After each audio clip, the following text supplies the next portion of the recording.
The next 30 days are going to be very important in the quest to prevent Iran from getting a nuclear weapon. We're going to talk now with Jerry Seib, Wall Street Journal's Washington bureau chief. Jerry, before we get started, I actually have to congratulate you on your the 2012 Loeb Lifetime Achievement Award. Congratulations. There are nearly 3,000 bylines for the Wall Street Journal in your career.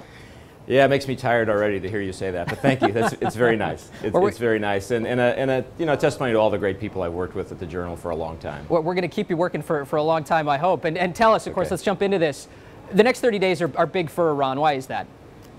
Well, on May 23rd, there's going to be a round of talks in Baghdad between the U.S. and the other permanent members of the UN Security Council, plus Germany on one side, and Iranian nuclear negotiators on the other. And I think this is the meeting that will really tell us if there is an actual diplomatic negotiating process underway that might have some prospect of getting Iran to pull back on its nuclear program. You know, there was an initial meeting late in April in Europe, and at that time, U.S. officials say that the Iranians, for the first time, actually engaged in serious conversation about their nuclear program. Not a lot of bluster, not a lot of preconditions about how you have to get rid of sanctions first and then we'll talk, but a serious conversation. And the one in Baghdad later this month will be a meeting in which the West is going to come in and actually lay out some ideas about what the Iranians can do to get rid of some of that highly enriched uranium that they've been producing, and maybe in return get an international sanction for a peaceful nuclear program. So I think we may be at the inflection point. Either there's a diplomatic track or there's not. We may know in the next month. Jerry, tell us a little bit about these sanctions, right? So these are actually starting to bite. As an observer, you want to say we've had sanctions on Iran forever, right? But they've actually been getting just much more stringent recently, and they're going to get worse. Absolutely, and that's the big change. I mean, there's been a game changer slowly over the last year, and people may not have noticed it, but sanctions, which have been tried before, really started to work in recent months in Iran. And that's particularly because the U.S. has persuaded the international community to go right at the heart of the Iranian economy, which is the oil sector.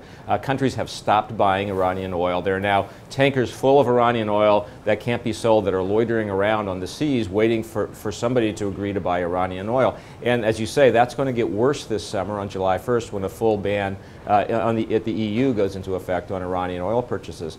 And this is really having an effect on the Iranian economy.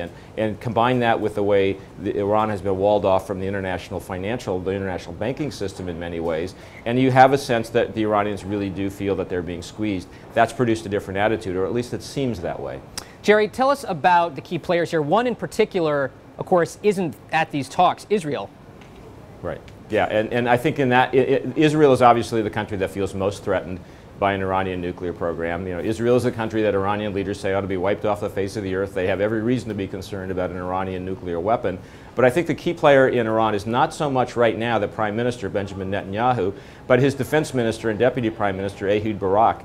He's the one who has a almost co-equal say on security and military decisions, and I think the U.S. thinks he's more likely to see the possibility of a diplomatic track on the Iranian front than Prime Minister Netanyahu is. So I think the guy whose reaction the U.S. is going to be watching most closely is actually Ehud Barak, even more than Benjamin Netanyahu. Yeah, and in fact, I think Ehud Barak was Benjamin Netanyahu's commander in the Israeli army once upon a time. So I think Bibi probably defers to Barak in defense matters to a large degree. Tell us a little bit about Ali Khamenei, obviously the Ayatollah in Iran. He's actually said that possession of a nuclear weapon is immoral.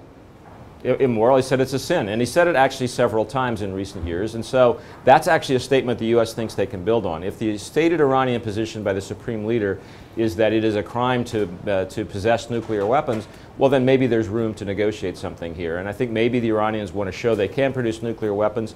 Maybe there's a possibility they don't want to actually go to the point of making those weapons, and so there's a gray area there that you can work in. The key, I think, is that I think people should not think that the president of Iran, who gets a lot more publicity, Mahmoud Ahmadinejad, is the voice that matters. On nuclear questions, I think the U.S. has concluded the only voice that really matters is the supreme religious leader, Ayatollah Ali Khamenei. So his reaction to what is happening this summer is really crucial.